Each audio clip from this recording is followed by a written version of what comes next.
Tom Clark's 6M podcast is a Boink Studios production. And now, on with the show.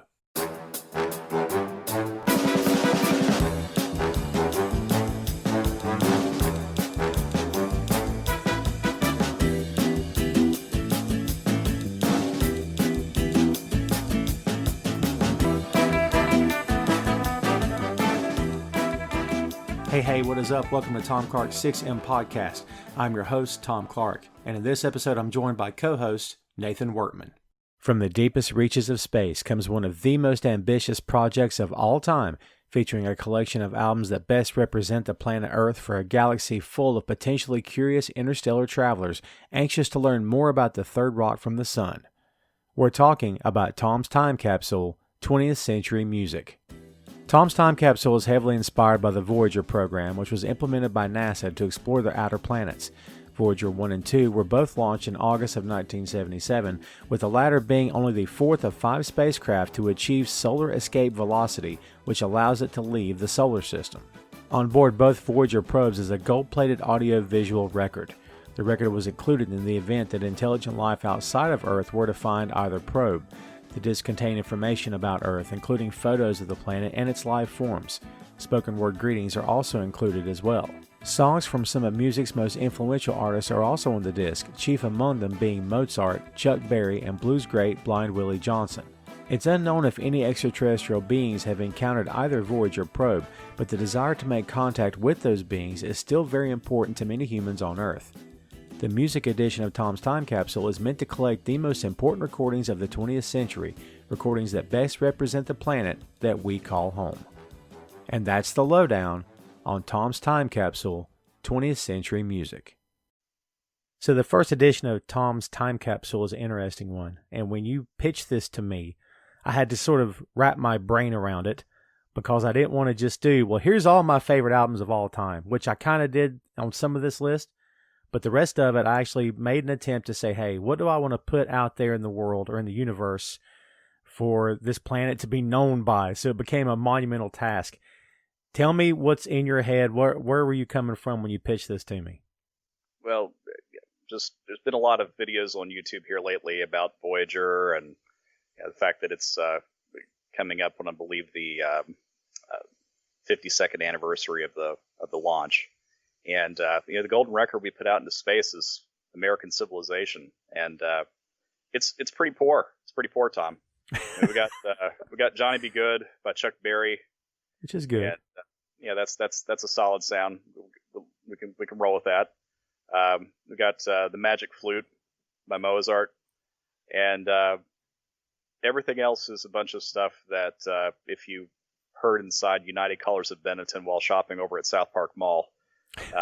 You wouldn't be surprised. I mean, it's just completely forgettable. A greeting from Kirk Waldheim, the Secretary General of the United Nations. That's a banger. All the aliens are going to be rocking out to that one. Or a Lima song by Mewtwo of the Ituri Rainforest. Yes, I'm American centric and I don't care. There's a reason our music is popular everywhere and theirs isn't. So. But at the time though, man, they may have been looking at this track listing saying, dude, we killed it with this. This is going to be a hit. You know what I mean? Yeah, I mean, the only other thing on there that's even respectable is Melancholy Blues by Marty Bloom and Walter Meldrose. That's a great little blues number. Right. But otherwise, I mean, if you've heard Symphony number 5, you've heard it as many times as you ever need to hear it. Sorry. So the idea here, kids, is simple. We are, let's say we're going to put this stuff into Voyager 3. We want this stuff to represent the planet. Absolutely. And we're talking about 20th century, right? We kept it specific, 1957 to 1999. Yeah, I figure, before 1957, no one really cared about albums anyway. It was a singles game. It's true. And once Frank Sinatra and some other purveyors were trying to put out work that was being taken seriously, like classical music was being put out. And actually, that's how the whole concept of an album started anyway. It was albums weren't released on 12-inch, 33 speed records until Sinatra. He was the first popular music artist that put it out there because classical music was put out in that format, and he wanted to raise the impressions of what music was that he was creating. So that definitely became a major force going forward. So we had to cut it off somewhere. So hey, 57, that's about as good as anywhere else. And we're taking it all the way up to 1999. We're not going to get into the whole argument of whether 2000 counts in the 20th century or not. Let's just say it ends at 1999 because Prince said we're going to party like 1999. So we'll cut it off there. That's good enough for me. Good enough for me too. So, all right. So what we got is we each have a list of 20. We don't know what's on each other's list, which is a very good thing. So I'm thinking that adds to the suspense. Absolutely. Yeah. Good and bad. I'm thinking that I'll hit you with 5 and we can talk a little bit, and then you can hit me with your 5 and we can cover that and we'll go from there. How's that sound? Sounds good. And we have to explain the rules as well. So yes. So we have taken 20 albums each. They're being presented for consideration, and 20 have to make the final craft. Double albums count as a single space. You can do live albums. You can do anything but compilations. Compilations weren't considered. Also, none of these, now that's what I call music, whatever. Yeah, no 20th Century Masters, nothing along those lines. Right. And also, every participant gets one automatic veto and one automatic pass. So use them wisely. That'll keep it interesting. You gotta use your powers of negotiation instead of just forcing your things through. So, well, that could be very easy or very hard depending on how this goes. Hey, we're friends. Hopefully, we still stay friends at the end of this. I make no promises. I make no promises. All right, here we go. So, we said that 1957 was a jumping off point. So, I'm leading the way with the guy that at least, and I can't say he started all because I could go back to the blues, obviously. But I would say that Elvis is the man. He's the king. But his first album was 56. So my choice for the Elvis contribution to this particular spacecraft, and this is funny, Elvis's Christmas album released in 1957, because I think it has the best of his voice. He's still very young. It's still very early in his career, and that album is jam-packed with great Christmas music that they are still playing today. And in my opinion, his voice doesn't age. I think it's timeless. And I had to get the king in here, so he's my first one. Damn it. Ha! I was prepared for Elvis and was just going to shoot it down because Elvis put out a ton of trash records. Yes. However, I didn't think about the Christmas album. That is a good contribution. It just jumped out at me, and I think it, like I said, it had this thing been 67, but 57, man, his voice is not, it's not beat up, it's not run down, he's still very young. It's awesome. The entire context of Elvis is going to change for the aliens if they only know him as a Christmas music artist. Very true. They're going to be looking at each other going like, I saw this guy ever did was Christmas. He doesn't do anything else. That's interesting. They're going to think terrible things about Santa Claus if we put this out there. Just saying. We have to choose very, very carefully. I'd rather Elvis be dead than to be known as a Christmas artist. I don't know, man.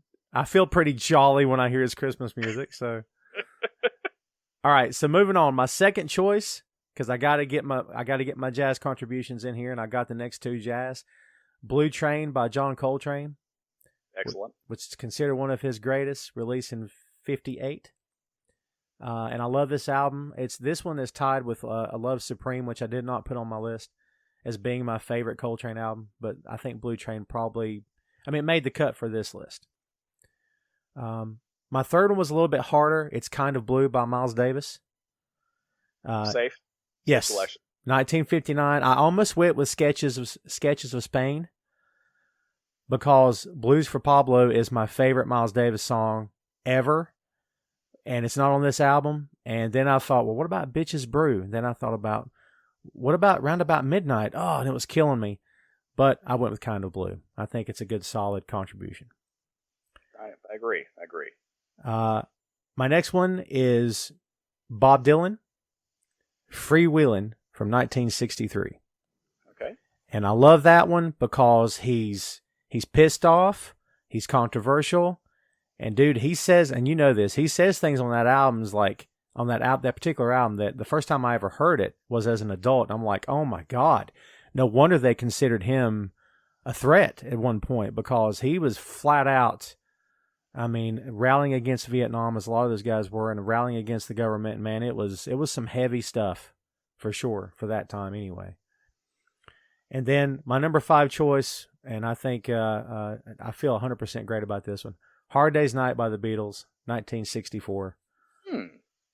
Interesting.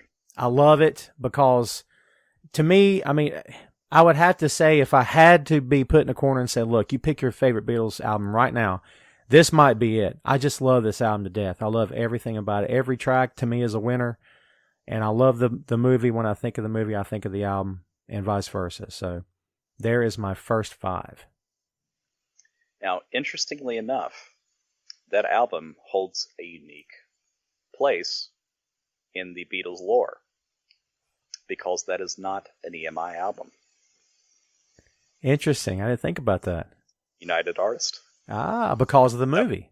Yep, that was the deal, that they had to make soundtracks whenever they did the movies that were their own distinct albums that were not covered under EMI distribution. So if you look at the original Hard Day's Night, it was released under United Artist. Interesting. That's good stuff.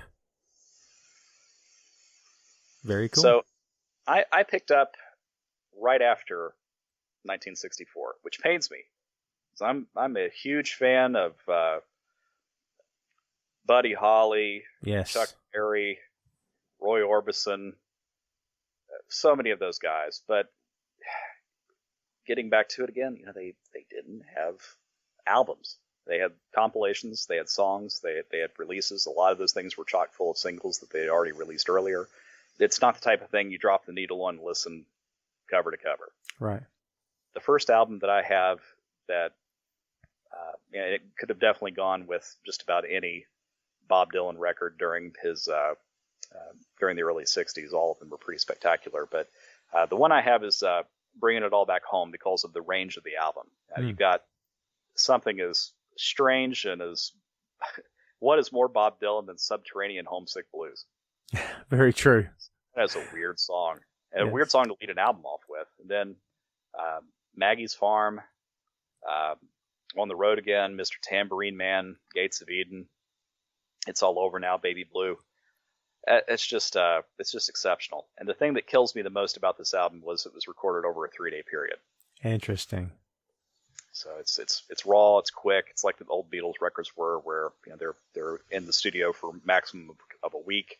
I got to get this fleshed out quick, and it's got a hard drive to it that a lot of his other albums that he spent a little bit more time on are, in my opinion, a little bit more unfocused. And this is prime Dylan to me. But we could go with a lot of different Dylan records at this point. But I think you have to have at least one record during his prime. Then the next album I have is in 1967 by a band that is just critically terribly underrated. Moody Blues, Days of Future Past. Interesting. So when you think of the idea of a concept album, we had talked about Sgt. Pepper a couple of shows ago and how it was the Beatles' first venture into having a concept album. What they were trying to replicate were concept albums that already existed. And there were plenty of bands at the time that were releasing concept albums. But the first cohesive, excellent, not just an artistic adventure, but an excellent album, in my opinion, is Days of Future Past. It created prog rock. This album created a genre. Mm-hmm. And if you've never had the chance to listen to it, it starts off as a daybreak. The day begins, leads into Dawn as a Feeling. Ray Thomas adds The Morning, leads into Lunch Hour, and then side 2 leads off with the huge hit Forever Afternoon, Tuesday Afternoon. And Evening Time to Get Away, the album starts winding down and gets into Sunset, Twilight Time, which is a very beautiful song, has crickets and other other flies mixed into it, until it drifts down into the night, and Nights in White Satin and Late Lament. So it covers the entire day, any experience that someone could have during that period of time. And in working with veterans over the years, I can tell you that this is the album I hear from most from people that had served during Vietnam, that while they were overseas, they listened to it, and it helped them get through it. Wow. That's one of the reasons I added it to this list is, in addition to just being an outstanding record, Nights in White Satin is a very criminally underrated song. Nights in White Satin, never reaching the end, letters I've written, never meaning to send. Beauty I've always missed with these eyes before, just what the truth is, you don't see anymore. It's there's a lot of depth to everything Justin Hayward has ever written, but this is some of the best songwriting they ever did. Musicianship here is exceptional, and this is an album that I exclusively listen to cover to cover. I've never been a huge Moody Blues fan, but you sold me on that. Now I want to go listen to the album. Well done. Oh, it's exceptional. Then the third entry here is probably my favorite album of all time, Beatles' White Album. This, if you like music, you like this album because it's got everything. Yes. If you want rock, we got rock. We got Back in the USSR. We've got Birthday. We got even touching into metal with things like Helter Skelter. You like folk music? Great, we got you covered. We got Blackbird, we got Dear Prudence, you got Mother Nature's Son. You want transcendental, weird, experimental pop? Fantastic. Everybody's got something to hide. Me and My Monkey, Wild Honey Pie, Revolution Number 9. You want contemplative, deep songs? We got them. We got While My Guitar Gently Weeps. We've got Sexy Sadie. It's actually a song about the Maharishi and crashing down of all the appearances of everything there when they went off to India and saying that he wasn't who they thought he was. Long, Long, Long by Harrison, which is one of his of that genre of song that he did. That's my favorite. It's got British blues, your blues with side 3, and then Honey Pie, Savoy Truffle, like dance hall music, straight rock. Cry Baby Cry. I mean, it's got some of the best songs that Lennon ever wrote with Julia. Some of the best songs that McCartney ever wrote with Blackbird, I Will. Wonderful melodies, straight driving beat.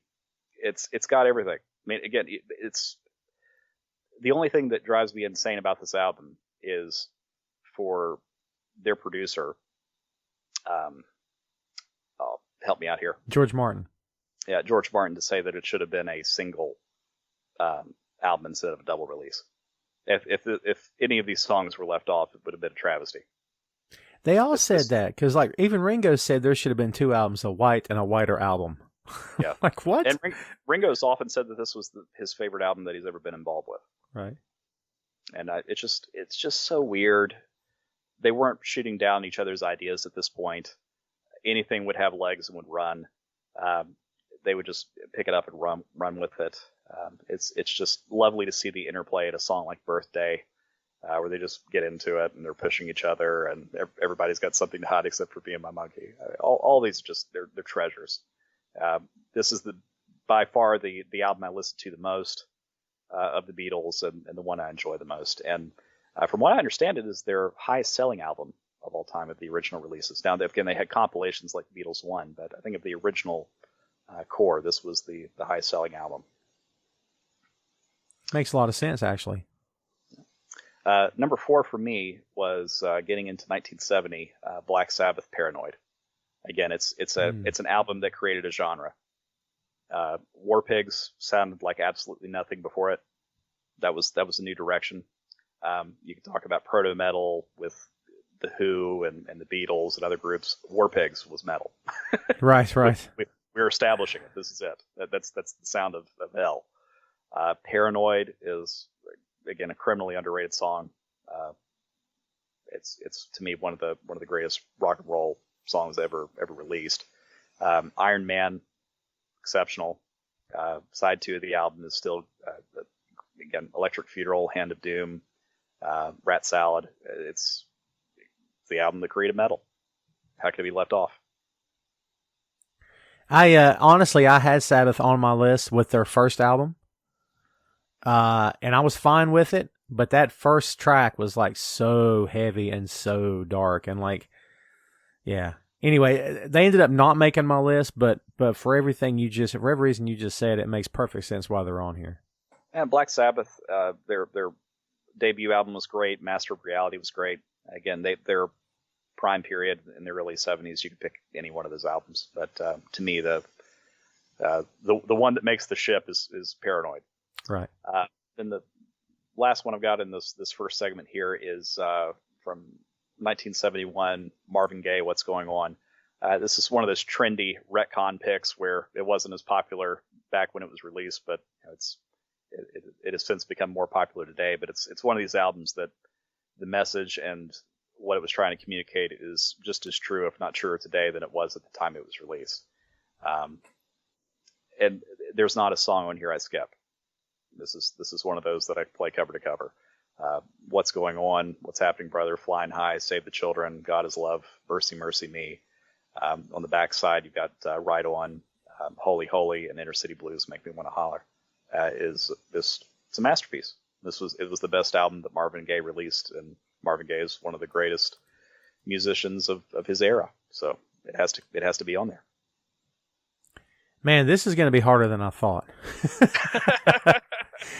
I thought I was going to hate some of your choice and be like, oh, you're crazy. But man, that's some good stuff, dude. I'm telling you.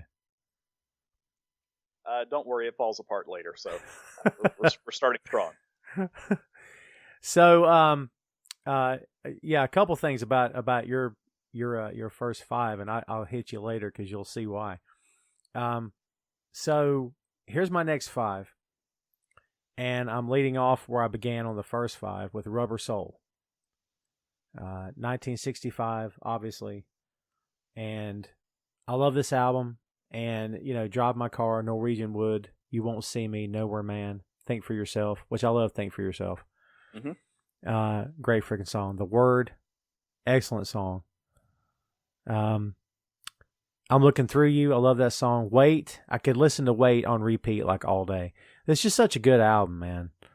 And I love that the album cover is different. I love that it's at an angle and it's kind of distorted. And, just like everything else with the Beatles, everybody tried to read something into that. And it's like, it's just a different way to point the camera, relax, And I think they actually just took the photo and just stretched it for the album, didn't they? Something like that? Yes, that's correct.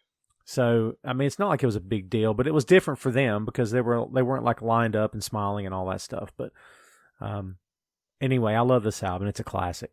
The next one I know you're not going to agree with because we talked about this before we started recording.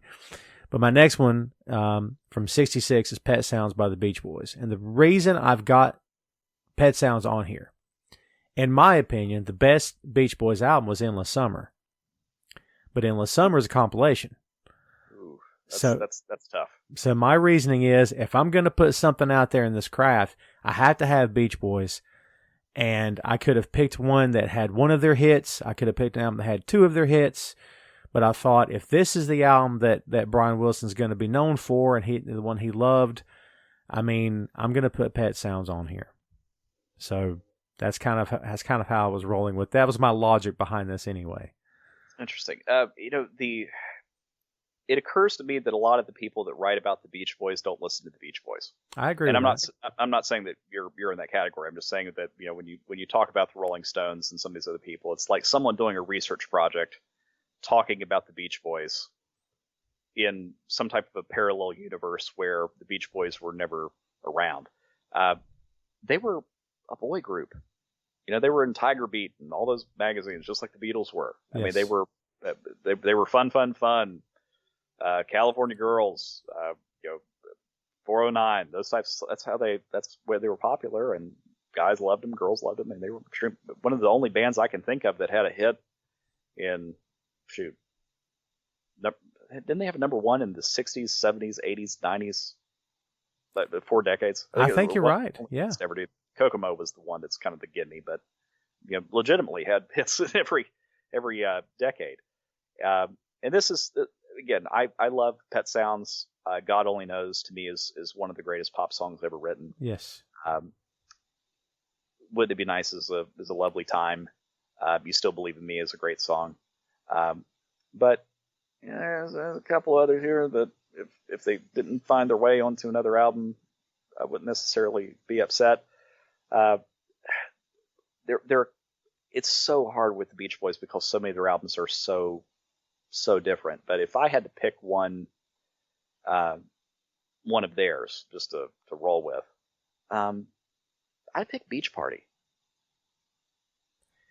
Yeah, I was looking through their discography and trying to Barbara decide. Ann, I love that song. Alley Oop, and then they did one of the coolest versions of Mountain of Love by Harold Dorman, which that's a song that's got a lot of history behind it too. He wrote it for Elvis, and Elvis wouldn't record it. Interesting. So Harold Dorman recorded Mountain of Love himself. It was a minor hit for him. Then the Beach Boys do a version of it, which is kind of cool. They do a great cover of You've Got to Hide Your Way, followed by Devoted to You by the Everlys. And they do a version of the Beatles, Tell Me Why. They do I Should Have Known Better by the Beatles. I mean, basically, it's just like if the Beatles were a California pop group, and they did great things with all those songs. I really like it. I know they didn't write hardly anything on it, but right. I love their renditions of it. I think it's very unique.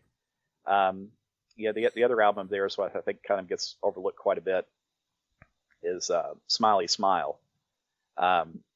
It's a really unique album as well. Good Vibrations, is the takeaway there, but it's such a great song that it can carry the whole album. But Little Pad on the first side, Heroes and Villains, Wonderful on the back. There's some neat things going on there. Paul McCartney had a lot of respect for their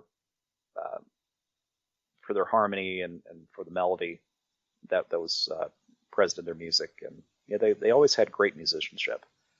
They didn't release anything that was terrible. No, forgettable, sure. And I still think Dennis Wilson is vastly underrated. I think he could have had a great solo career had he not died as young as he did. It was a tragedy. Yeah.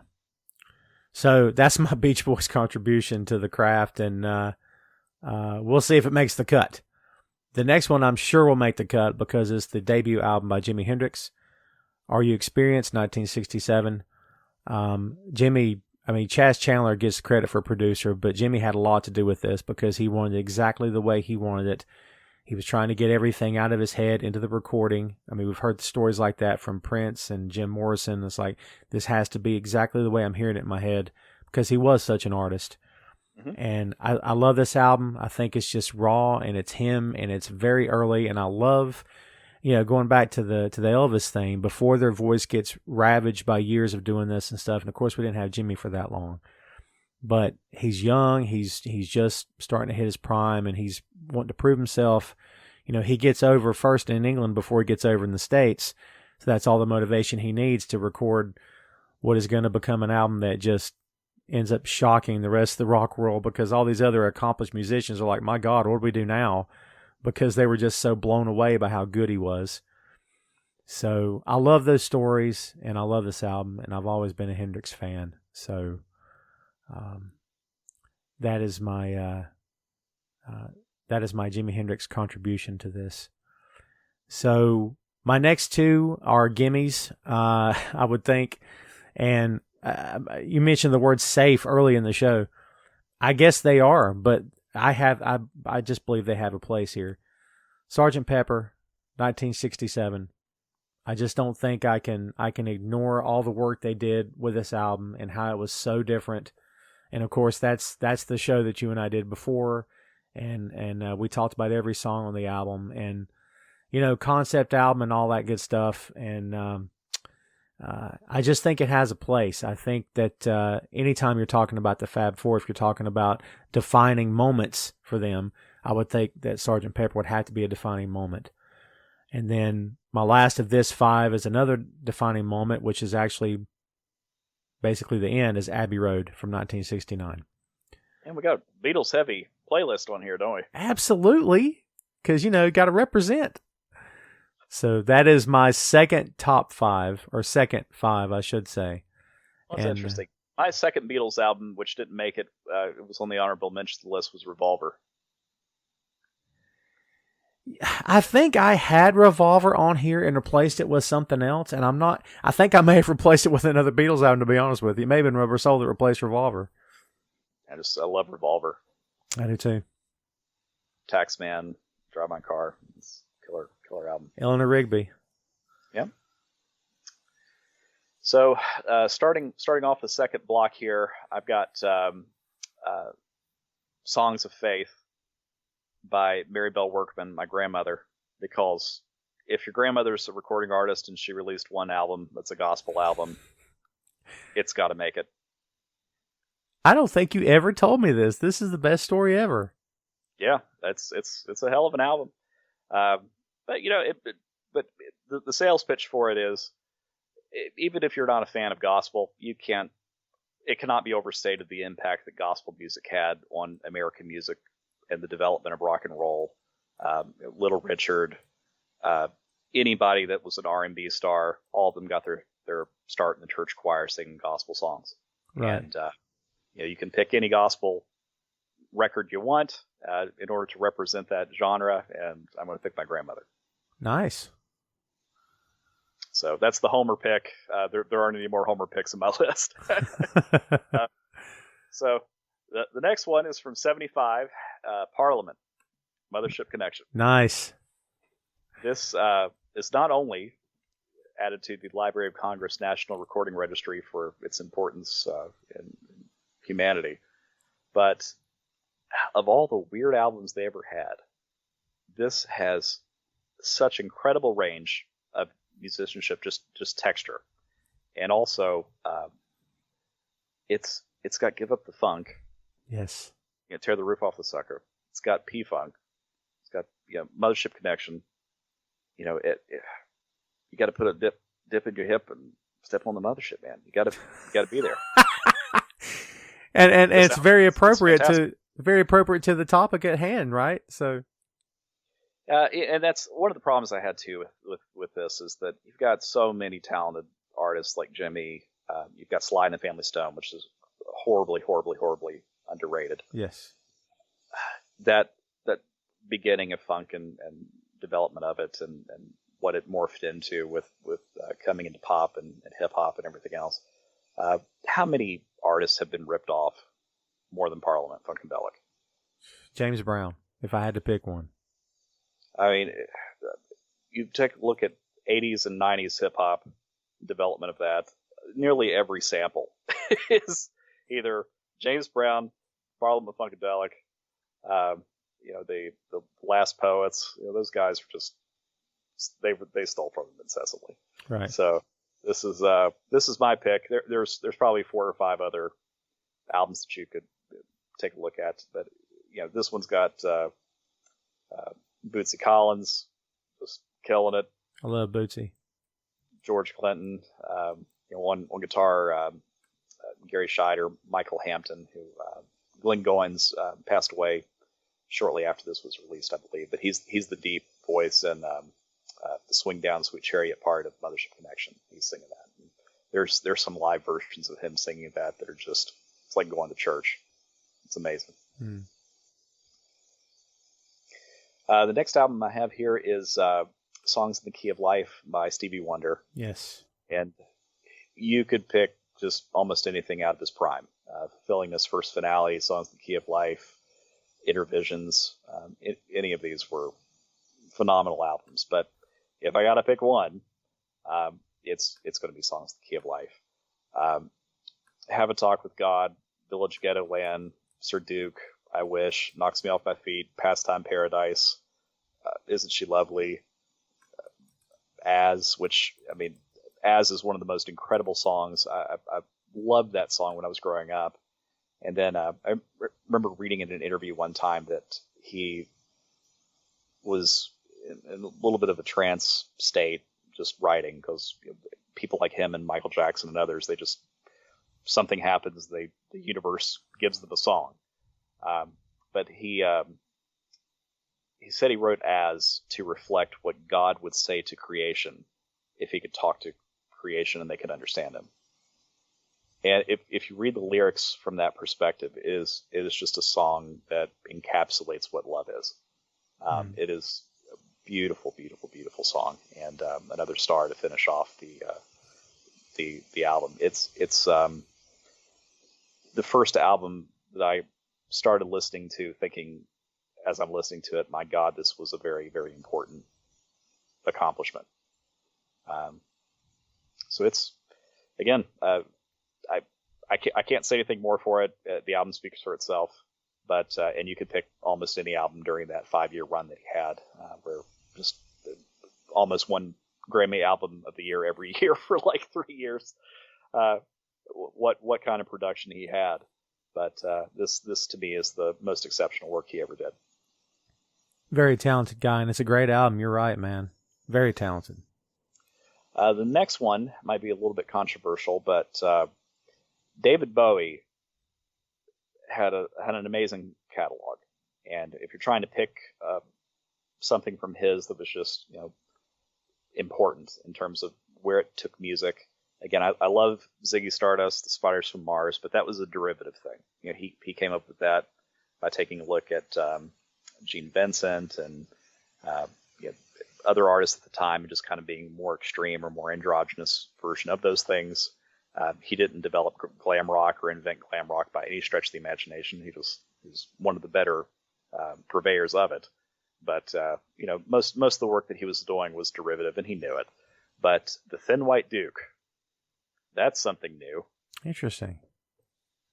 Kraftwerk, electronic music, everything that would come out of that Berlin period.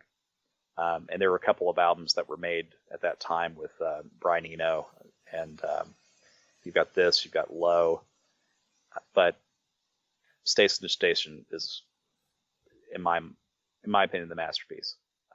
Golden Years, World on a Wing, TBC 1-5, which is a song about being sucked into a television. It's amazing. Stay, and then Wild as the Wind. It's 6 songs, total runtime about 37 minutes, and I'd say of all the songs or all of the albums that I own, I've listened to Station the most. I cannot say that I'm entirely familiar with that whole album. I've heard some tracks off of it, but I can't say I've listened to the whole thing before. It's another one of those albums where something was written for Elvis. So David Bowie wrote Golden Years for Elvis. He wouldn't record it.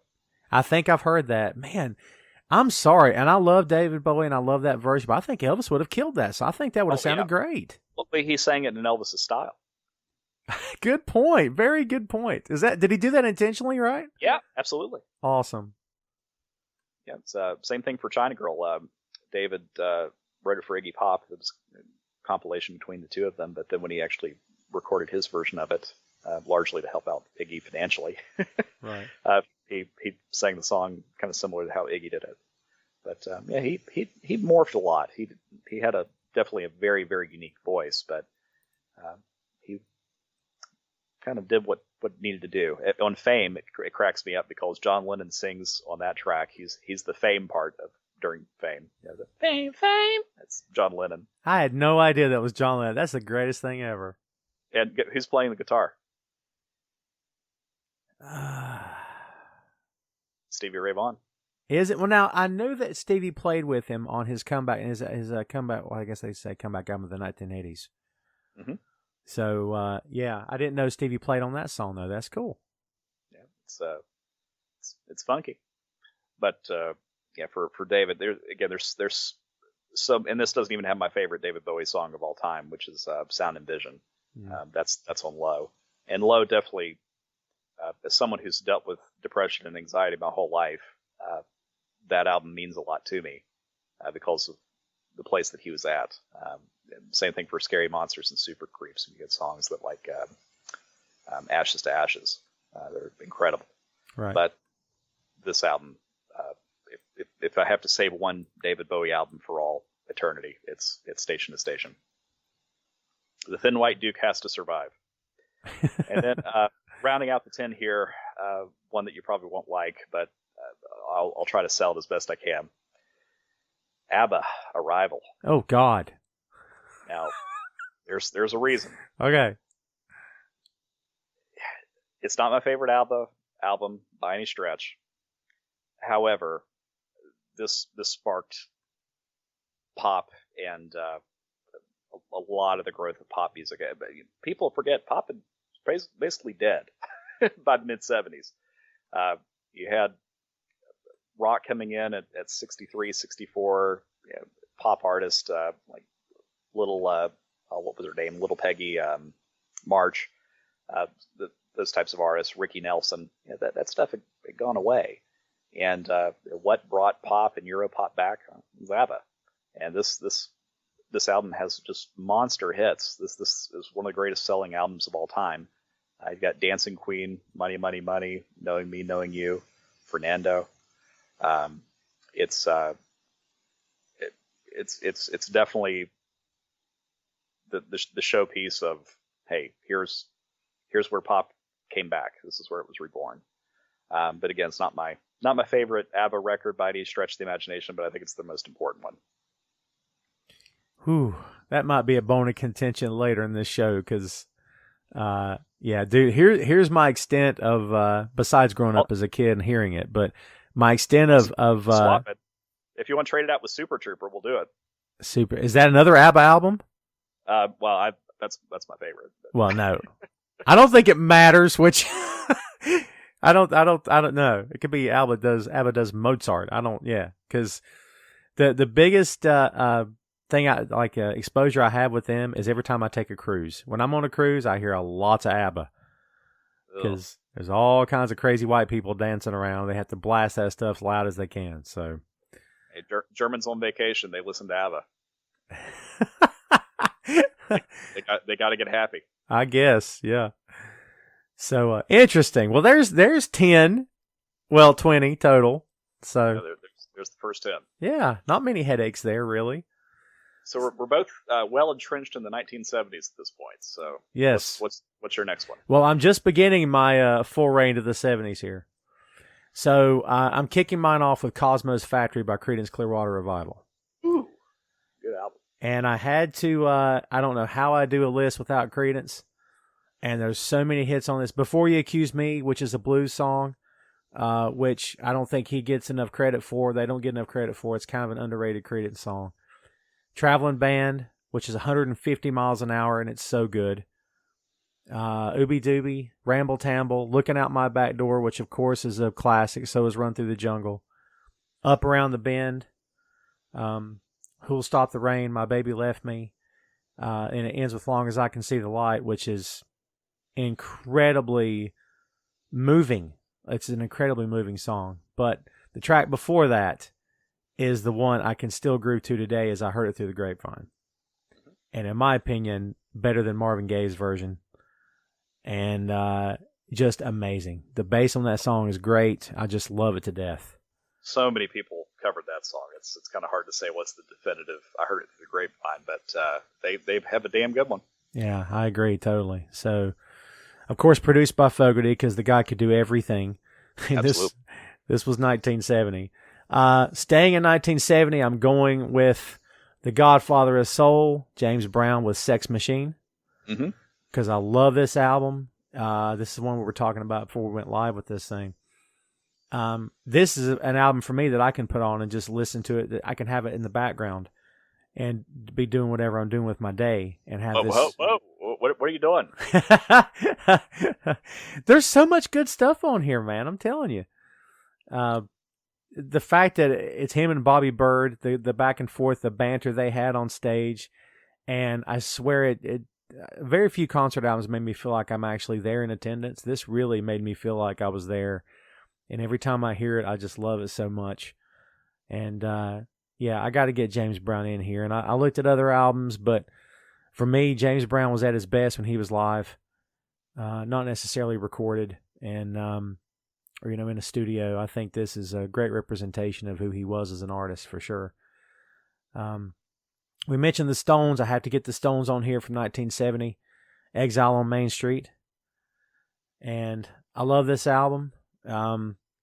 There's something about this album, and I can't really put it into words, but it just, I don't know, it just does something for me. And it's really hard for me to to put words on, but Tumbling Dice is just, I don't know, just the mood of that song is just easygoing, laid back. It puts me in a frame of mind, and I don't even know what the frame of mind is. But I just love this album, and I think this is them at their sort of slowed down. I mean, Rip This Joint, got some groove to it and stuff, but a lot of this album is just kind of a slower pace, which, isn't necessary, but, a lot of blues is slower paced music, obviously. And I just thought they sounded great on this album. It was definitely a big departure from what they were doing at the time. They definitely returned back to their blues roots here. Absolutely. Interesting choice. I'm not a gigantic Rolling Stones fan. I'm not either. And mostly because I see them as derivative. It's like, as John Lennon once said, if the Rolling Stones were, then the Beatles really were. Pretty good diss. But the first Rolling Stones album I think I've ever bought was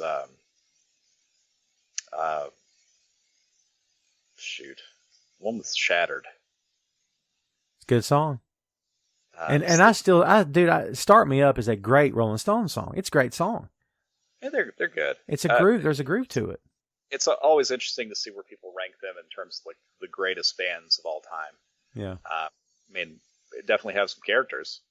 I don't know where they would list on the greatest bands of all time. I think there are a lot of great individual performances. Yeah, I agree with that.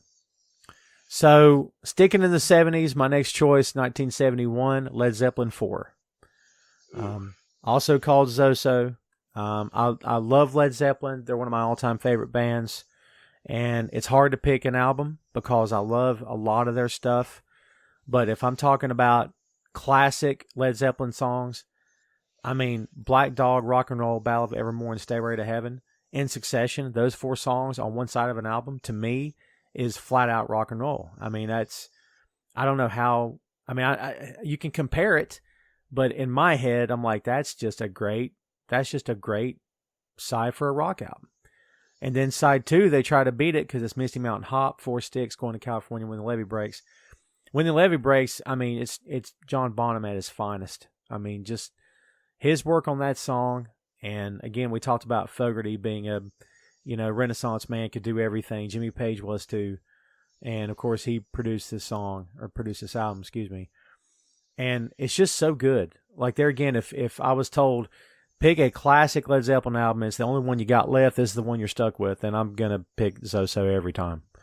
Because I just love it. It's raw, it's got grit to it, and I just love everything about it. And again, it's hard for me because I love a lot of Led Zeppelin's catalog. There's very few songs by them that I don't really care for. Tom Clark's 6M podcast is sponsored in part by Radius Law Group. Every day, Radius helps individuals, families, small businesses, and nonprofit organizations throughout North Carolina, Florida, and Pennsylvania resolve their legal issues by providing effective legal counsel in the areas of estate planning, as well as elder law and Medicaid. Radius Law holds the radical belief that working with a lawyer can indeed be enjoyable. So give them a call at 1-800-519-5667 for more information and tell them that Tom Clark's 6M podcast sent you. This wasn't easy, but also wasn't hard either because this album is just so good. Well, this is interesting on my battleship here because the 2 hits that we have are You Experienced by Jimi Hendrix and Led Zeppelin 4, and I have both of those in my honorable mentions. Ah, there you go. Sweet. Well, since you I'm surprised we haven't matched one yet. Oh, we have. We're going to right now because my 5th one from 1971 is What's Going On by Marvin Gaye. So, there you go. Yeah, when you mentioned that, I kept it under my hat, but I'm like, oh, I've so got that. And I love it for all the reasons you said. It's utterly listenable. And he is, and he wasn't the first guy to start speaking up, obviously, but he could speak up and he could do, I don't want to say a protest song, but a song about, conscience and moral conscience and social conscience, I guess is the word I'm looking for. But his delivery was so smooth that it didn't make you go, it's a protest song, turn it off. Like it wasn't abrasive to your ears because he had that voice and he was amazing. So, yeah, for all the reasons you said earlier, the album is great and I love it. and it's just him. And if I'm telling you, man, if you don't like Marvin Gaye, something's wrong with you, because he was just one of the best ever, in my opinion. So yeah, I love that album. That's my next 5. So excellent. All right, so I gotta find a place in line here. So from this point on, I guess this ventures into taste, because the realm of what was available and the type of bands that we could pick from the mid 70s on to 1999 is just tremendous, and it was so hard to just. I had to drown so many of my babies, but the next one on the list here for me is what I consider one of the top 5 albums of all time, "Rumors" by Fleetwood Mac, and not only in terms of just the album sales, and of course won Grammy of the Year and was almost an immediate entry into the National Recording Registry, but 8 songs off of this album are still in heavy rotation on the radio today. absolutely. Go Your Own Way, Secondhand News, Dreams, Never Going Back Again, Don't Stop, The Chain, You Make Love and Fun, Gold Dust Woman, and then if you want to count Silver Springs, which was added later, they couldn't fit it on the vinyl for the first run. So they added it later when it went to CD, but it was recorded at the same time it was meant to be together. But it's a masterpiece. It's kind of shows you that iron sharpens iron, at least to the point that you run out of iron. They put themselves in a horrible crucible at the time. Everybody knows the story that 2 of the couples were breaking up and one was cheating on someone else in the band, and it was a lot of conflict. But out of it came some of the greatest music about relationships and love. And but interestingly enough, it's not my favorite Fleetwood Mac album. Not in my top 3 for Fleetwood Mac albums. How is that even possible? Fleetwood Mac had some damn good albums. That's how it's possible. Wow. But Rumors is nonetheless, just in terms of popular music, and it was a very important album, and I think it's a worthy entry to the spacecraft. Right. The next one I have after that is one that I'm sure you probably have on your list, Thriller, Michael Jackson. How on earth could this not be on everybody's list? Biggest selling album of all time, 66 million confirmed sales. Let me just read off the track listing here for you. Want to Be Starting Something, Baby Be Mine, The Girl Is Mine with Paul McCartney, Thriller, Beat It, Billie Jean, Human Nature, PYT, and Lady of My Life. So, to my, and I didn't do a huge amount of cross-referencing on this, but I believe this had 7 number 1s. Wow. Which, out of 9 songs, that's a pretty good batting average. Oh, yeah, for sure. And again, what didn't make the album because it wasn't good enough to make it? Love Never Felt So Good, Carousel, other classics that they just couldn't get on there. Michael Jackson, one of the most talented artists of all time. I think that's a throwaway, because not just a brilliant songwriter, not just a brilliant singer, not just a brilliant dancer, but all of those things. Yeah, it's hard to think of another person other than maybe Jamie Foxx that is that wide-rangingly talented. It's not fair. I had this album, and as a kid, it was the biggest album on the planet. And the Thriller video, the Beat It video, I mean, he definitely defined 80s. I want to say pop, yeah. And the whole King of Pop was his idea, which I'm okay with that, I guess. He branded himself. I mean, when you're Michael Jackson, you brand yourself. It's fine. But like, I don't want to just say pop. I'll say soul, R&B. I mean, I think he touched on a lot of that stuff. Yeah. I mean, you could pick Bad. You could pick anything. It's any of the albums from that era, 82 through to about 90. They're all exceptional. Oh yeah. But oh god, there's so many around this time that were just impossible. I have to go ahead and list 2 honorable mentions at this point. Otherwise, I'm going to get my timeline mixed up here. Hotel California had to get left off. It's such an incredible album, but it just couldn't make the cut. There's just too many others on here that had to be saved. Right. Another one was American Beauty by the Grateful Dead, and The Cars, their debut album. Again, nothing sounded like that before that. That was creating a genre, and I love that album, their first album.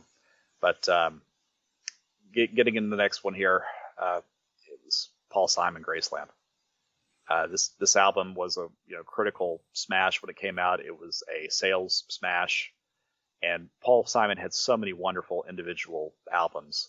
There Goes Rhyming Simon and Hearts and Bones and others. But Graceland is just an absolute masterpiece of songwriting. There's the title track Graceland.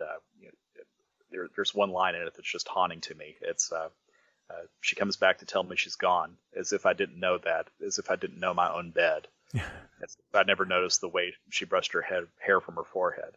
And she said, losing love is like a window in your heart. Everybody sees you're blown apart. Everybody feels the wind blow. And Wow. you could tell he really had fully experienced that divorce with Carrie Fisher. Oh, He had yeah. felt every bit of that one, and wrote a song. And she actually has had a one-man show. I think it was on HBO, where she was going over her life and all the scandals and everything else that had existed around her orbit. And one of the things she talked about was, having a relationship with a singer and having him write a whole bunch of songs about you. She's like, if you ever get a chance to do it, do it. It's amazing. The legacy I have from that relationship is all these wonderful songs. But it brings in African music and African rhythm in such a tasteful way, and where it's not, everybody loves or hates the term depending on your side of it, but cultural appropriation, it could quickly devolve into that. Right. But it wasn't. It was a beautiful marriage between the two, and what he brought to the table and what the other artist brought in. And I think he was only there for 6 or 7 tracks, and then the rest of the album was recorded in the United States with You Can Call Me Al and some of the other hits that were on it. But this is one of those, again, I start off listening to, and I don't finish until I get to the end. All Around the World is a really fun song.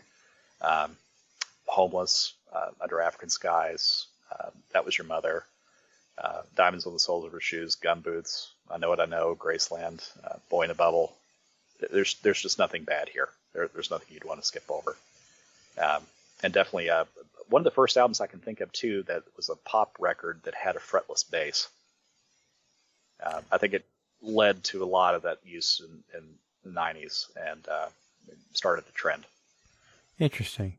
I'm kicking myself because I didn't think to put Paul Simon on here. That is a great album. For some reason, it escaped me when I was doing the work putting this thing together. But yeah, props to that guy, man. And honestly, if I got divorced from Carrie Fisher, I'd write a bunch of sad songs too. Believe that. Yeah, it's you damned if you do, damned if you don't on that one. Yes. It's heaven and hell both ways. Right. The next one I've got here is a tough one because, again, there's several that you could pick from that are around this, I'd say, phraseology of socially conscious rap albums. And I think the best one that was early was Fear of a Black Planet by Public Enemy. Nice. It's again, like Bob Dylan 20 years before, you know exactly where they stand, and this thing pulls no punches. I agree with that, and I love Public Enemy, man. And honestly, they didn't make my list, but another rap act did. And for no particular reason did I leave them off, because I love Public Enemy. But I just went with a different route. I kind of went the other way with my rap choice, because I knew a rap act had to be on here, at least one, to represent the genre. But you can't go wrong with Public Enemy, man. Great act. Yeah, it's an exceptional album. Again, they had a bunch of them. People underrate them, in my opinion. And Chuck D, one of the best MCs of all time. He has one of the best voices of any rap artist I've ever heard. Flavor Flav, one of the best producers. I agree with that totally. And people heavily underrate him as a producer. Yeah. The next one here is again, probably if you're a fan, you're a fan. If you're not, you're not. But I'll make the sales pitch for it.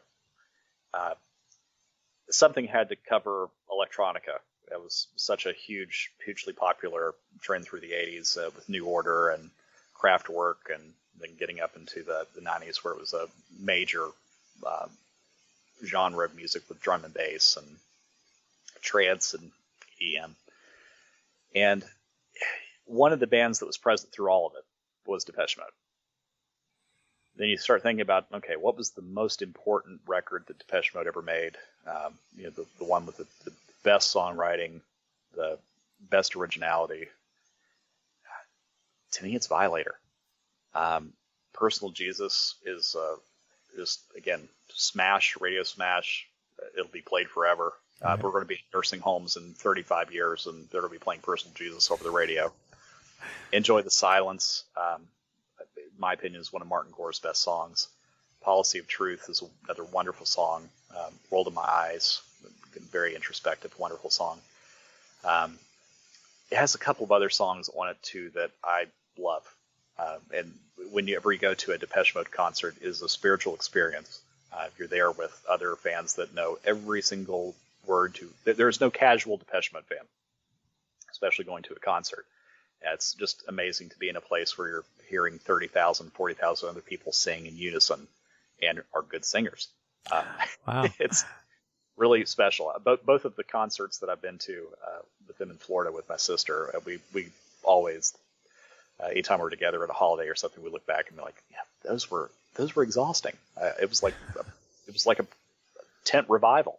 But the two other songs on the album that get pulled up a lot during concerts are Blue Dress and Clean, and they get very very heavy songs. Violator was the tour, I believe, where David Gahan overdosed and died briefly. So it was definitely a big debauchery tour when that came through. I wasn't able to go to it. I was actually had concert tickets for it when we were living in Houston, and I wasn't able to make the show. Oh, wow. So one of my horrible regrets growing up that I didn't get to see that concert, because I didn't get to see him again until I think it was 28. So I had to wait 12 years to see him again. But wonderful album, and it was back when Alan Wilder was still with the group, and he was an excellent songwriter. Martin Gore, excellent songwriter. It's of that genre, in my opinion, it's the one that makes the ship. Well, they just got into the Rock and Roll Hall of Fame this year too. Yes. Yeah, and I'm not really a Depeche Mode fan, but I'm not a Depeche Mode fan. Like, I've never really heard their stuff and went and just turned it. For some reason, I just don't gravitate to their music, but I appreciate the work they've put into it, and I know that there's some good songwriting going on there. So, I don't really have a lot of problem with that one, believe it or not. Yeah, it's you could pick a couple of different ones from that genre. Again, I think New Order is fantastic. The Cure, Pornography is an incredible album. But if I had to pick one from the band that was there the longest, Violator would be the one I pick. Right. And that's the end of my third set of 5. Oh wow, dude, that flew by. Getting right through it. I'm telling you, man, it's again, I say this is not as crazy hard as I thought it was going to be. So somehow, and I may have got one too many here. I'm counting 1, 2, 3, 4. You're not trying to sneak in 21 here, are you? I'm counting 6 I've got left. How did I do that? 1, 2, throw in a bonus one. 7, 8, 9, 10, 11, 12, 13, 14, 15, 16, 17, 18, 19, 20. There is 21. Holy Lord. You're going to have to sacrifice one right now. Oh man, I don't think I can. Oh, you know what? I'm going to. Just throw them all in there. Why not? All right. So here's the next one I'm going to read, but this one can be sacrificed because you've already covered the guy, and I thought your choice was great. I had Inner Visions by Stevie Wonder. That's also an excellent It's album. a great album, and I love it. But if one Stevie Wonder album makes the cut and not two, I'm okay with that. So yeah, in my haste to complete this thing on time, I actually did include another choice there. So that's totally on me.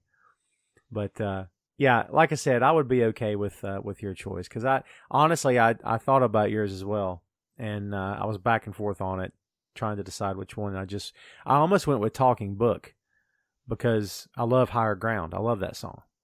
Yeah. So yeah, I almost went with that one. So here's my official last top five. I have to get Muddy Waters on the countdown. I have to. I just can't not.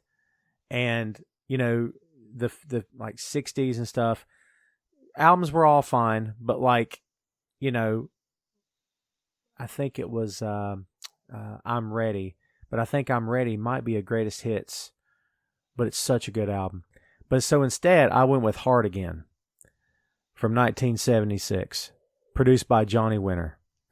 And dude, this is one of the best blues albums I've ever heard.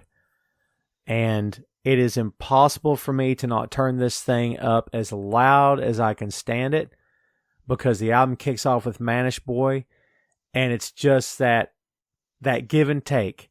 He speaks a line, the music hits. He speaks a line, the music hits. It's that classic blues. Yeah.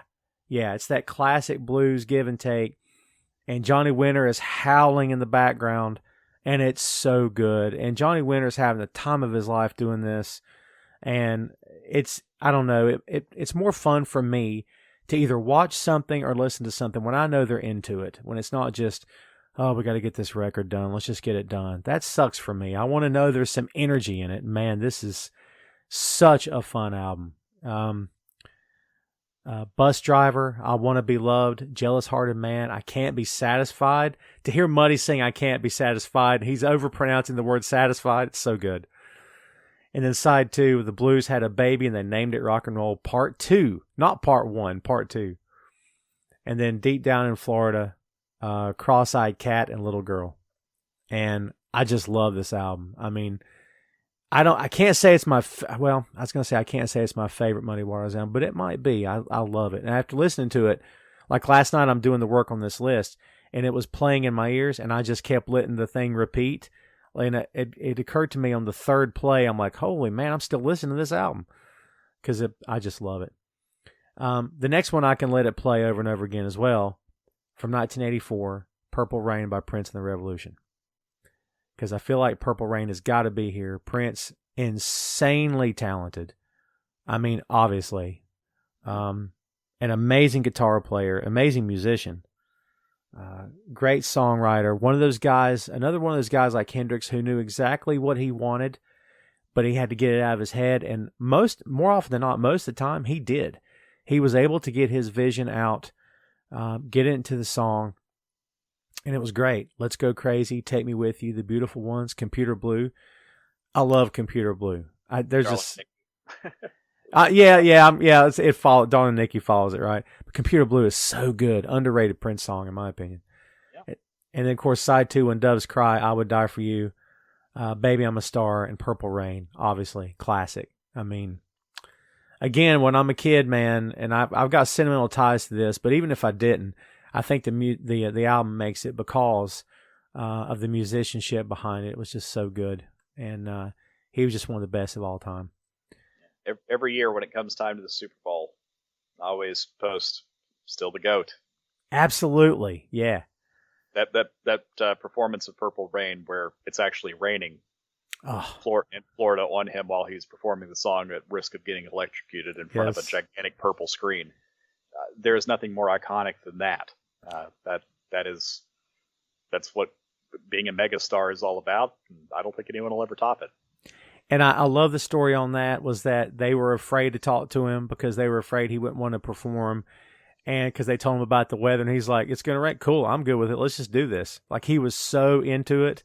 and he's out there wearing heels. Yeah. And they were terrified he was going to slip, and he had the best time because it was just let me play. Just let me play and let me have fun. And he did what he does. He controls the crowd. I mean, he was the Rock of music. He could just hold the crowd in the palm of his hand, dude. I mean, he was so good at that. My next choice, this is my rap choice. And I was like, well, I got to have one rap act. That's not it. But I try to think about what's a great act to represent the genre. I had to pick Run DMC. And it's the Raising Hell album from 1986. Excellent choice. Yeah, it's so good. And you can't say the song title Peter Piper without rapping it in your head. I just can't help it. Automatically, I was getting ready to read it, and then in my head I started rapping it. It's tricky, which it still holds up for any genre, I think, for any time. My Adidas, Walk This Way, of course, the classic with Steven Tyler and Joe Perry from Aerosmith.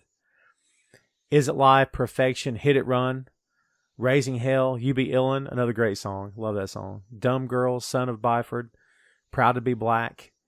I mean, I picked them because they were so talented, because they had such a distinctive sound. And, you know, I got the chance to meet Darryl McDaniel at a comic book convention one time. It was the coolest thing ever. He was such a down-to-earth guy. Comic book fan. Had a GNR t-shirt on, Appetite for Destruction. So cool. And just a nice guy. And he just had that. His speaking voice is just great anyway. So I'm marked out for him. I admit it. But I love Run DMC, man. Just such a great rap act. And I think they've got to be on the ship. And speaking of GNR, my next pick, 1987, Appetite for Destruction. And the big standout memory for me, and I watch this a lot because I love the sound of the song live, is when they took the stage at, I think it was the VMAs, MTV VMAs that year. And they did Welcome to the Jungle. And it's so funny because the cameras didn't shoot the crowd. Like, you know, you see the Oscars, you see the Grammys, we have to shoot the celebrities, we have to see who's enjoying it. They never shot the crowd. So, but you could see, with the exception of, like, I don't want to say mosh pit in front of the stage, but the immediate rows in front of the stage, nobody was really up doing anything. And it was almost like people were going, what is this? And I love that. I love the idea that they just came out and turned all the amps as loud as they could and just blistered through that song. And Axl Rose shreds his voice singing it. And then they just left. Mic drop. That's the pipe bomb for me, for that band. It was so good. And I just love this album. Yeah, other than Fart Man, Howard Stern entrance at the VMAs, it's the most iconic VMA performance ever. I agree with that totally. And Welcome to the Jungle, It's So Easy, Night Train, Out to Get Me, Mr. Brownstone, Paradise City. I can't listen to that at a low volume. Forget it. I'll make my ears bleed if I have to, but I'm going to turn it up. No, it's an exceptional record. Oh, My Michelle, Think About You, Sweet Child of Mine, You're Crazy, Anything Goes, and Rocket Queen. I mean, for me, those are classic songs, man. I mean, I can't not like this album. I just love it. And it's one of those I can still listen to today. Rounding out my 20, and I didn't even get deep into the 90s at all. I ended at 1991 with Metallica's Black Album. And I could have picked their first one. I could have picked any of their albums. But I don't know. To me, this is, I don't want to say the best they ever sounded, but I think this was the album that, you know, for anyone who maybe wasn't a fan or didn't know who they were, this woke them up. And it was a hit for many different reasons, not the least of which was because the songs are just phenomenal. I mean, Inner Sandman was probably the first bass line I learned how to play. And I just love this song. Sad But True, Holier Than Thou, The Unforgiven, which they're still making parts of Unforgiven now. Wherever I May Roam, Don't Tread on Me, Through the Never, Nothing Else Matters, Of Wolf and Man, The God That Failed, My Friend of Misery, and The Struggle Within. I mean, it's, you know, the album gets slammed by hardcore metal guys who are like, well, this isn't, you know, this is commercial and this is selling out. And Jason Newsted, who was the bassist at the time, had the best quote ever. He said, yes, we sold out. We sell out. We sell out every arena we play all over the world. And I'm like, he's got a point. It's hard to argue that. So Yeah, if I had to end my top 20 with a choice, it's the Black Album. I think it's great. Mm. Well, I had a frantic flurry of 90s albums in mind. Just again, talking about influence and what was a reflection of the decade prior, and where would it lead in the 20 years since, and what's been influential. And I couldn't leave off Nirvana. Never mind. Right. That is, not only one of the greatest commercial sales, one of the greatest selling albums of all time, but how that was the album of the generation for my people. For my brother, people in that 45 to 35 class. Anytime you start to hear the four riffs for Smells Like Teen Spirit, you're bashing your head. I mean, it's right. It's a fantastic banger, and it's another one of those two that you can't listen to at half volume. As soon as you get into it, grabs you immediately. Dave Grohl, fantastic drumming through the entire album, and set him up where he eventually could lead the Foo Fighters. In Bloom, Come As You Are, Breed, Lithium, Poly, Territorial Pissings, Drain You, Bound Jack, Stay Away, Want a Plane, Something in the Way. I listened to this album hundreds and hundreds and hundreds of times through high school. It's a great album. Still holds up. This album's on my honorable mentions. I had a hard time not putting it on there, and I'm not even sure I can tell you what beat it out. I don't think anything technically beat it out, but I don't know. You're right. It redefined music because thankfully it put an end to hair metal, which I was. If I tell you right now what hair metal bands I continue to listen to today, I can't because I don't really. Like, I've learned to play bass on some of the old hair metal songs just because it's fun. But I don't have a hair metal band in my rotation. But I could listen to Nirvana or Soundgarden or STP any day of the week. So, yeah, I can relate to what you're saying. And you're right, great album. Pearl Jam, there's a lot of other of course, yeah. Throw it. But, in terms of the one that meant the most, I think this is the one that meant the most of that genre. Getting back to rap, you've had your early hip-hop and social conscious hip-hop, and then you had, money, cars, hoes, and all the rest of it. So what was the best flashy rap album, braggadocious, I'm the shit? In my opinion, it's Notorious B.I.G. Ready to Die. This thing is just an absolute. What other album can you think of that starts off with the singer being born, the rapper being born? It's actually like a scene inside of a hospital delivery room where Puff Daddy is coaching his mother to push him, and she gets him out. He's now a baby. Then start off your life with Things Done Changed. It's talking about how the hood is being ravished by drugs, sales, and cocaine, and all the other problems that were happening in the late 60s, and the devolution of black American family because of the prison industrial complex. And then what did that lead to? Give me the loot, more fighting, more fatherless society, and leading into more violence. Give me the loot, machine gun funk, leading into Warning. Getting to wrestle with the consequences of all those actions, until finally someone is ready to throw their life away with the title track, Ready to Die. It's a song about how, again, you're so far gone, you're so transferred over into the life that you're ready to die at any time. Life doesn't mean anything to you. And then again, turning back around, One More Chance, with eventually his wife, Faith Evans. It's a great song. F Me, interlude, which is, depending on your sense of humor, a funny track with Little Kim. Then one of the most underrated hip-hop songs of all time, in my opinion, is The What. There's not too many tracks that Big was ever on that he didn't take over, and Method Man held his own. It's a very, very cool song. So underrated tune there. And then, again, reflective, song like Juicy.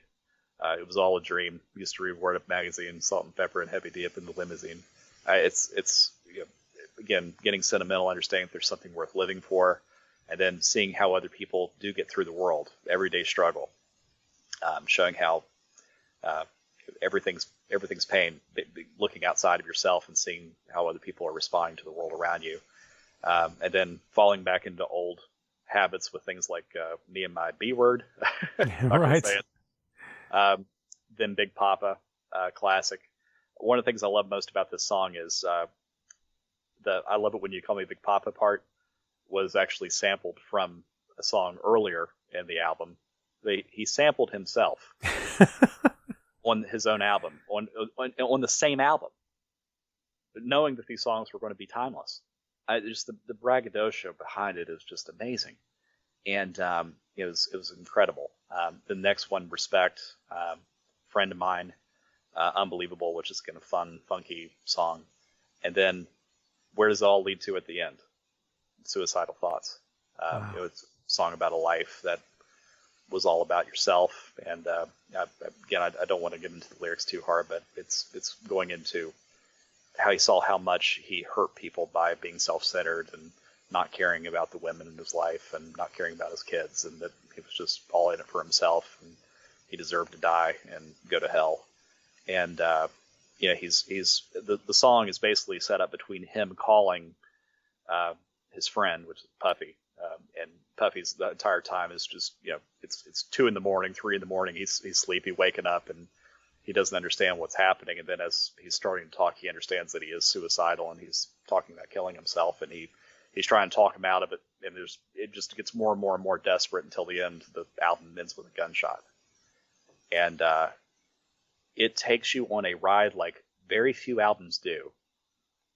You can criticize hip hop for being too much about just chauvinism and just flaunting money, flaunting women, flaunting other things. But in terms of how to consciously take a look at what that type of life leads to, what a life of excess leads to, yeah, it shows, hey, you're the biggest gangbanger, you're the biggest drug dealer, and you're out there killing it. But then what's that look like behind the scenes? What's the guilt look like from living that? The honesty in this album is unbelievable. For someone to say that, like one of the lines in Suicidal Thoughts is that he knows his mom wishes that she would have had an abortion. Ooh, that is, who would say that? And to be able to say it, to have the power to come out and say that, is just incredible. And the album now, it ends with the remastered version ends with his mother coming out and talking about how the life that he led did lead to a lot of paranoia, and he died largely because of that paranoia.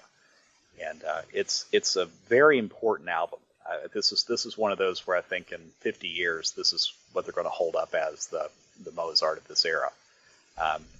Poetry died with all the free verse and the crap that people came out with, that there are no rules, there is no syntax. Rap saved it. To me, if you're Tennyson, Byron, Chaucer, any of those guys, you would love rap because of the alliteration, the wordplay, and the skill and the creativity, that they saved it. And who was the greatest poet of his generation that was a rapper? I mean, it's either Biggie or Pac. And, who had the better album? Biggie. I mean, Pac is great. Again, I love Tupac, but this album was the greatest of that era.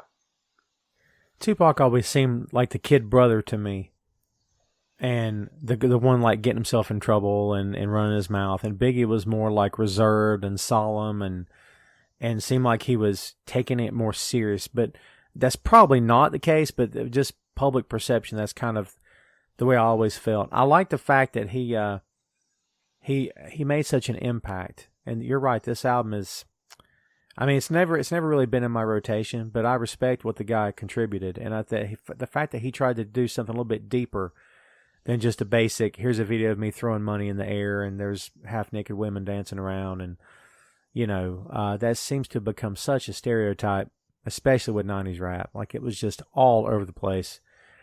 But yeah, he was different, man. There's a very few MCs you can pick out of that genre of music, in my opinion, that you could really say this guy was different. He was doing something talking some different stuff, and it was coming at it from a different angle, just like Tupac was. So, yeah. And in defense of Tupac, I mean, yeah, he definitely,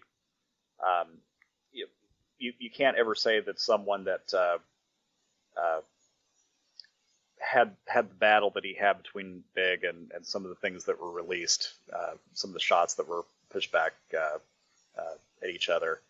I'm not going to get into the songs because they're pretty brutal, but he could get into feuds, and he could have fights, and he could be very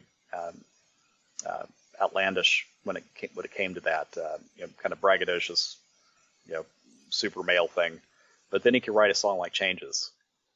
It's I wake up every morning and I ask myself, is life worth living, or should I blast myself? And just every day, it's the futility of crime and having to roll through it. And then one of the parts of that song I love so much is at the end where there's a drug dealer that comes up to him. He say, I'm bragging about the fact that he made $1,000 that day. And Pac comes back and says, yeah, but you did it in a sleazy way. You were selling crack to the kids. And then the drug dealer says, well, I got to get paid. That's just the way it is. So it's again, he showed both sides of it. Right. The rap that bothers me is the one that doesn't show both sides of it. You can be violent, you can live the life, but there's a cost to it. And all the greats have the confidence to not only say what they were able to accomplish, but also what the cost was. But they're both again are towering figures. But if I had to pick the one to go on the ship, it's Ready to Die. The next one is again, people talk about Carole King, people talk about Patti help Patti Smith. Patti Smith, yeah. Again, brilliant songwriters, especially Carole King. She wrote way more songs for other artists that people never know about. But what woman do you think of as just, this is the singer-songwriter that broke through and had a mega hit?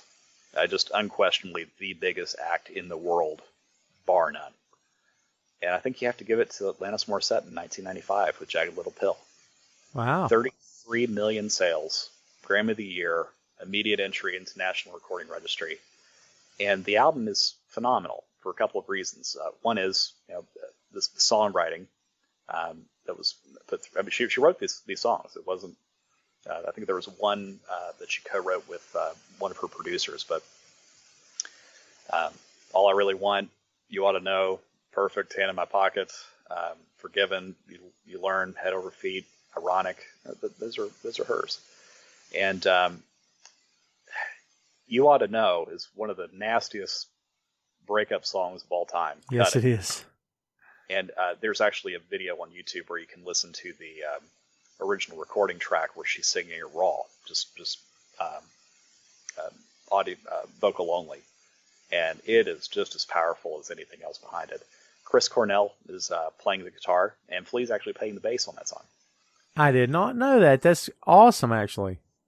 Yeah, and then you go from that to the introspectiveness of Hand in My Pocket, and then Head Over Feet, which is one of the best falling in love songs ever. So the range of emotion on this album is crazy. You just get the full experience of being completely brokenhearted to being completely overjoyed, and not just the thing that makes Head Over Feet special is just listening to Lisa Loeb is another artist that I just love the way she writes, because you can see yourself in those places. Even if I'm not a woman, obviously, I don't understand what the world is like through that prism, but I feel like I understand it better after listening to Alanis Morissette. You held your breath and the door for me. It's noticing the small things and the little things, the actions as well as the reactions. She's a brilliant songwriter, very, very underrated, and Jagged Little Pill has to go on. It's one of the best albums ever written, performed, and put on by a woman. And again, you find me an artist in 1995 and 1996 who was bigger than Alanis Morissette. She was huge, and I think that stuff still holds up today. Oh, She didn't. absolutely. She She didn't did an make my acoustic list. of You Ought to Know on Howard Stern like last year. Right. That was incredible. She didn't make the cut for me, but not for any particular reason. I mean, honestly, with only 20 songs, it's hard to get everybody in you want to get in, right? But Yes. no, I mean, I appreciate it for sure, and I thought her voice matched the sound of the music too, like the guitar and everything. I thought it matched, but then she could do soft also, which was cool Absolutely. too. She had range for sure. The next one is, again, in my opinion, one of the top 3 albums ever written. Um, Radiohead, OK Computer. Hmm. This is it's a blend of a whole bunch of different styles. You have island, you have EDM, you have pop, you have rock. You got everything having a collision course here. This was the follow up album after Pablo Honey and Creep and those songs. And this album is a ride, starting out with Airbag, very ethereal, and then dropping down immediately into Paranoid Android, which is just as operatic as anything the Queen ever did, going into Subterranean Homesick Alien and winding down with Exit Music to a Film, which is a very dramatic song about parents not understanding children, and the children eventually just decide to leave the relationship. It's a very, very dramatic and theatrical song. Going into Let Down and Karma Police, Fitter Happier, Electioneering, and then Climbing Up the Walls. That's, it cracks me up every time I hear on NBC with some type of sporting event. They'll play Electioneering or Climbing Up the Walls. It's had a second life just being played over and over again for NBC Sports. No Surprises, wonderful song about, again, the futility of trying to fight the boredom of life. You have to work through it. Lucky, wonderful, wonderful song, and then The Tourist finishes out the album, and it's 53 minutes of spellbinding performance. Again, it's hard to underestimate just how good this album is for me. Now, I know that everybody has taste, everybody has what they consider the ideal sound or the ideal experience that they want to have. But when I listen to an album, I want to be taken away. I want to get out of myself and be placed into whatever the artist is experiencing and whatever world they've crafted for me, and get to travel through that journey. And again, OK Computer does that. You don't have a minute to breathe. They are taking you through an arc, and it is fantastically executed. I had a friend one time who swore by this album. This album, I think, was the reason he started playing guitar, the reason he became a musician, and he loved this band. He mentioned this band over every other band. Doesn't matter what band you pitched to him, whether it was the Beatles, he didn't want to hear it. It was Radiohead all the way. So, and they're extremely talented. And again, of all the albums they've had, to me, this is their masterpiece. And then finally, we've talked about a lot of things, but we haven't talked about any country. And country is very popular. And I know you're groaning, and I know you're upset. Yes. You don't like any of my Trace Atkins or Brad Paisley or Garth Brooks or any of that, but I come with a different offering. Okay. Come On Over by Shania Twain. Now, before you poo-poo it, you forget how popular this album was. Okay? So it was just an absolute blockbuster in terms of sales. And it had 12 singles off of the album. That's insane. 12. It's one of the greatest selling records of all time. It sold more than 40 million copies. It took that kind of mainstream country audience that Garth Brooks had helped cultivate, and definitely Reba McEntire and others. But she took it and ran with it. What a crossover album. You had crossover pop hits like Man, I Feel Like a Woman, Love Gets Me Every Time, From This Moment On. Come On Over was a big hit. Still the One, That Don't Impress Me Much. It it just had a lot of crossover hits that could go both ways that weren't performed in a country manner, or performed in kind of a straight manner. But of course, she was Canadian, but still, big hits. And then again, other country hits that were on here. You've Got Away, Love Gets Me Every Time, When, Whatever You Do, Don't. Very, very Black Eyes, Blue Tears, I Won't Leave You Lonely. Very, very country songs, but a lot of crossover hits on it too. It's one of the only albums I could think of as well that was remixed for international release, because they redid almost all of the arrangements for the international version to give it more of like a world music feel. Right. And I think one of the songs was kept the same, but every other song of the 16 was remixed. So it's a monster. I think if you're going to reflect country and the impact that country had and how widespread and crossover country could be, you're either going to pick Garth Brooks or you're going to pick this. And I think Shania Twain gets the nod. Well, that's a heck of a way to round out a top 20 for sure. And that will do it for part 1 of this particular episode. So there you have it, my top 20 as well as Nathan's top 20.